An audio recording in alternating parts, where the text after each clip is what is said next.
All right, so my plan today was to keep going over the different builds, the different matchups, the different series that happen in the Tasteless TV tournament, but those are on VOD.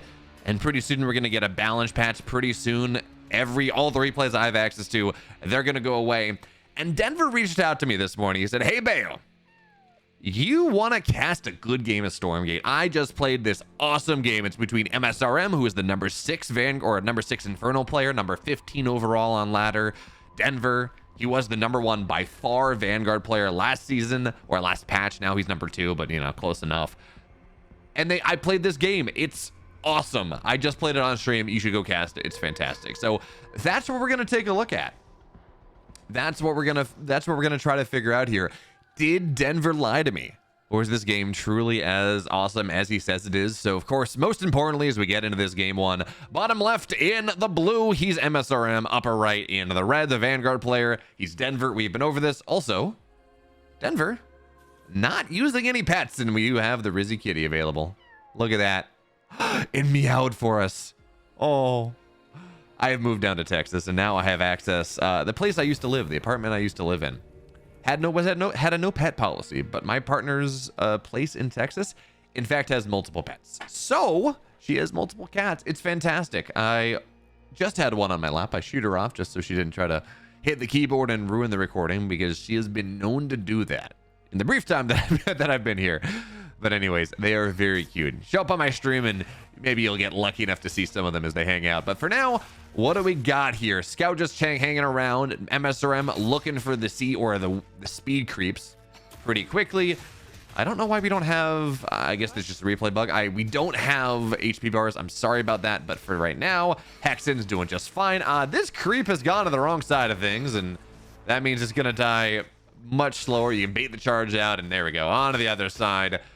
So speed camp is ready to go here. That's going to be fairly nice. As behind this one, we got single vault early to make sure you can creep out well enough into Conclave behind 2 Gaunts on the Therium. And excuse me, 2 Gaunts, 2 Imps on Therium. Meanwhile, Natural's going down from both sides here. Denver's getting ready for whatever type of aggression he wants to go for. So right now, it's double racks getting set up. Likely, okay, we're going to have to see. Lancers for now would be my assumption. Again, no tech right now. Biokinetics Labs coming out of, okay, maybe he delays. So, yeah, he's just going to go in X's then, I guess. Again, double barracks here. He's going to get X's out fairly quickly. Quick draw hustle. Tier 1 is really nice as MSRM pokes around a little bit. Gets a little damage done on these barracks. Maybe gets a little damage on some of the bobs. But anyway, Biolab done soon, and that is going to be that. So, one thing you'll notice here, and one thing you hear people talking about a little bit, is, well, in the early game, it doesn't really feel all that easy for Vanguard players to get on the map. With with the fact that brutes are cheaper, and you have the way to make a couple fiends with the Skull of Shedda just kind of consistently, it does mean that there's a lot of. It's not as bad as when the Gaunts were coming out very early with Infest a little bit ago. But, oh, he actually doesn't get the surround on this. Very nice. But you can get out a couple brutes, a couple fiends start to take the map a little bit against most players. And that does mean things get slowed down a little bit. But for now, third barracks going down. Lancers were made at first. Nothing upgrade on the Biolab. Interesting. Is this just for tier 2? No, it's not. So I assume he's going to want to go into X's eventually, but for right now, he sees kind of what's on the map and says, I need some Lancers. They don't take a ton of damage from Gaunt, certainly. Fiends don't do a ton of damage to them. They do 4 damage a hit. So, yeah, it's doable. You can just splash damage against the Fiends, too. You can manage that. But in the meantime, double vision camp here. So not only do you have these 2 vision zones, actually, I'm not totally sure about this. So a bunch of the camps that you can go get, not the resource camps, but the vision camps and the healing camps give your entire army passive buffs. And I'm not, oh, actually this is pretty cool. Look at this. MSRM casts Hellborn Infestation, right? He casts the spell on top of all these creep camps because he has enough animus from killing everything else early. And that means all of a sudden, yes, these are fiends that are very heavily reduced armor for quite a while, but he just got himself 6 more fiends, 7 more fiends with Skull of Shedda, and this unlocks a lot of aggression on the map. Now, he does not want to fight, does not want to fight this. And the speed camp has been taken by Denver as well. So a lot of map pressure. MSRM he's taken the linear position because, well, as an Infernal player, there is a big focus on getting this Therium ASAP. Double Luminite doesn't do all that much for you. You want the Greater Shrine. In fact, it's done now. You want this Ritual Chamber. You want both Plague Axes and Reaper Rush, as we can see that upgrading right now. You want as many gaunts as possible. All of these things are very Therium expensive. They don't... Yes, you need Luminite for them, but again, in the context of how the economy scales, getting Therium is a much more difficult task. And yeah, there are some Therium camps on the edges, but you know, in the early game, they actually can be a little difficult to take. These creeps, you know, what do we have? 675 HP. They do splash damage. It's not really showing on the replay right now. Apparently, these things are called Pipers. Who knew? But yeah, they can kill a lot of your squishy army very quickly. So again, take the third base quick as possible. Get Therium mining as quick as possible. We see Denver. He's actually rallying. Okay, he's just rallying to Luminite here, but he's rallying his third base to Therium, just making sure again that economy is as good as possible. A bunch of Fiends on the right side. Gaunt's a little bit exposed here actually, so that's a little bit dicey. Maybe diving on top. Nah, he's not going to go for it. Kinetic redirection also not researched. We're not at tier 2 just yet. Well, actually, are we?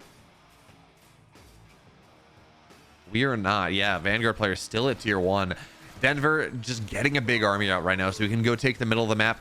Yeah, we talked about this big creep doing a lot of damage to your squishy units, but not to these Lancers, and certainly not to the X's that can kite away. Bonus damage to heavy, by the way, really, really nice. So yes, Denver was able to take some of the vision camps over. MSRM is going to get the one that is more his, that's on his side of the map back. And now the game goes on. So third base on the way for Denver. He's got a command post set up here. Double Luminite ready to mine away pretty quickly as he gets his wall ready to go. And that is really important. You can get to this point as Infernals where you have a ton of gaunts. They have Reaper Rush. They're fast. They have Plague Axes as well, which you need for Reaper Rush, but they have Plague Axes as well. And they can overrun an early game Vanguard army before they start to get to Vulcans and Atlases and tier 2, tier 3 tech. So you build these walls and you just kind of sit behind the walls, and all of a sudden this powerful army in the open field is horrible. Horrible if the Vanguard army is hiding behind. So that's really important to point out. We got random buzzsaw cannons all around as well, just minimizing damage as much as possible. And that means that Denver should be very happy on his 3 bases here. Fiends all set up, Gaunts as well, as we are now solidly into the mid game. Do we have tier 2 though? We do. Central Command is done, so tier 2 is ready to go. This is going to be a dead Lancer. Takes a while to kill it. Now actually on the backside here, a lot of Gaunts are going to go down.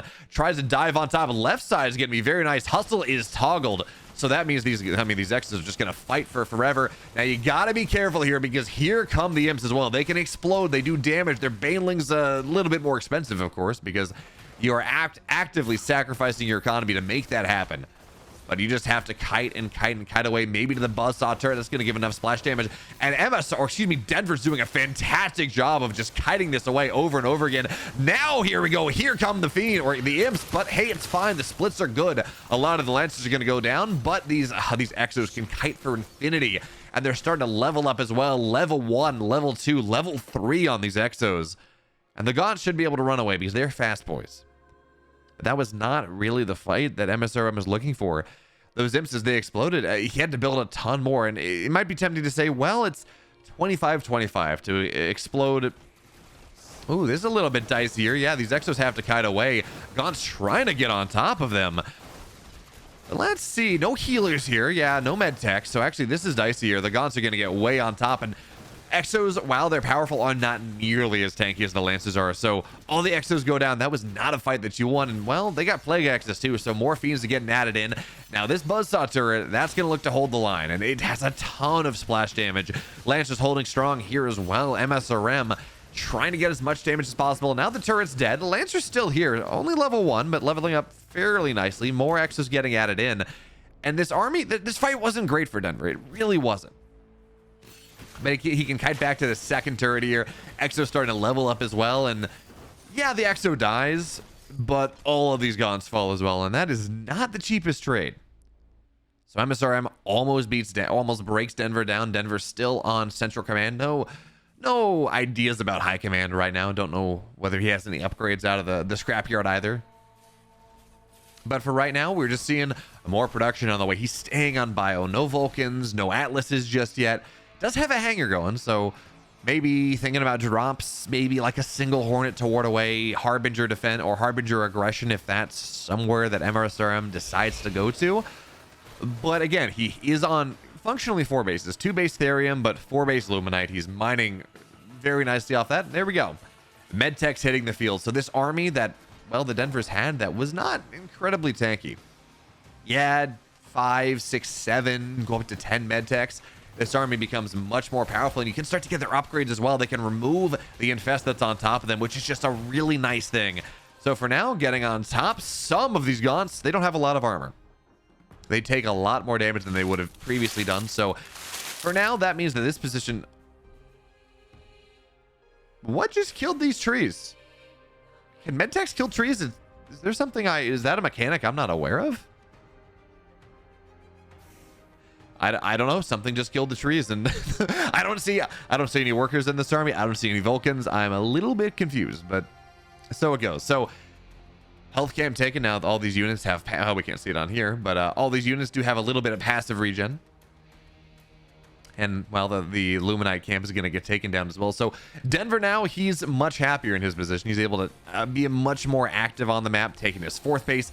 And with 3 Therium patches, maybe this is going to be enough for him to properly transition. For now, evac on the field. He's going to have, again, maybe a little bit more drop pressure. No Vulcans, certainly. No Machine Lab, no Atlases, and certainly no Tier 3. No helicarriers, nothing like that. I have not seen a single game with helicarriers made, by the way. It feels like it is really hard right now to properly get yourself up into Tier 3. Certainly, Celestials don't want to because they don't generally find enough value out of it. And as the other races, it feels like the trading's a little bit too strong. That being said, MSRM could go up to Elder Shrine. He's not right now, but he's got 1,000 Luminite, 1,400 Therium in the bank. And for now, that just means he's going to take down this command post. It is not going to last all that long, but hey, drop of Exos on the right side, knocking down, well, you know what? That's actually much better than killing the imps. He forces a bunch of imps to get converted. The base is going to stay alive, just barely. It has to get repaired. Now, certainly notice this is burning. This is not Terran. Once you get below a certain amount, you don't burn to death. It does not burn down into the ground. So that is worth pointing out here. But you still want to repair it, so a follow-up run-by doesn't do a ton. Point being, though, this drop on the right side, yes, we saw the imps get converted into flaming imps, but you just pick them up, and now, not only are you killing imps, so they're worth 50 Luminite, or 50 Luminite each, they're worth 75. Oh, that's not great. He's stuck on the base. He killed it down, but between this Shroud Stone, between all the Gaunts, they targeted the evac down, and well, that's a little bit dicey. But point being is now they're 75-25. You spend 25-25 on making them explode. And it was like 5 or 6 of them. That's even more economic damage done than just letting them die. And I can understand the appeal of not letting that happen, but for right now, it's not going to be all that great. So, Lancer has kinetic redirect, does not have mitigative guard, which actually is really useful against these Gaunts. It means that you don't take any damage from infest, is step 1 in that. You don't take any damage from infest. But also means that Gaunts, their first attack does 2 damage. The bouncing attacks do no damage. That's actually such a big deal. Now, again, you do need Tier 3 for it. And, well, Survivor Protocol would be... Getting Tier 3 in general, just for the upgrades, seems like it would be very nice for this army right now, as MSRM is going to try to cut off the reinforcements with all these Gaunts. The army of Denver hasn't toggled their passives. They haven't procced any of them. So the Gaunts for right now are just so much faster. And he's going to keep knocking down while he doesn't want to lose the Sentinel, which, of course... Sentinels are pretty cool. They make everything a little bit faster. They're detectors, but that's not what really matters. They have a couple really cool spells. One reduces the damage that is being done by the enemy units. It's a bubble. It reduces range damage by about 50%, unless I'm forgetting a change to change that number, but it makes that happen. It also can impact the amount of damage done that the enemy does, slows them down a little bit. It's just a big debuff. That kind of like a Hunter Seeker missile, but not really, because, well, it's not a Hunter Seeker missile. Or I guess anti-armor missile, but even stronger, and it comes out much later into the game. So Sentinels popping out are a pretty cool idea. Big run by on the left side here, getting on top of this ritual chamber, getting on top of as much production as possible. And now we're going to see Shroudstone manifest, but it is just going to pop here to the bonus damage versus heavy that the Exos have. So they got to get away. Meanwhile, run by on the right side, getting handled for the most part. Yeah, this is not really that effective of a run by. And on the left side, well, there are 5. Oh, that's a lot. Ooh, that's a lot of Hellborn. So MSRM is going to have to, it really is just going to force Denver back. Meanwhile, Denver, he has this base double Therium in the corner. So too does MSRM. And at this point, Denver actively has a bigger economy than MSRM does. MSRM never took the double Luminite setup. He never took the double gold. And that's kind of a big difference here, as we see it's a 60 supply lead for Denver at this point. And still no Elder Shrine. He's upgrading it now, but he could have done this a long time ago. And then, we do. Okay. I was going to say, then he could have gone and gotten the Elder Dragon, which, yeah, it's not really good in a straight up fight. Exos do just very much target it down. But as a support caster to go and make sure more fiends respawn, damage, targeting down the high value targets, it can be really nice. Now Gaunts are going to try to get on top of this. Exos kiting away, making sure they don't get splashed down too hard.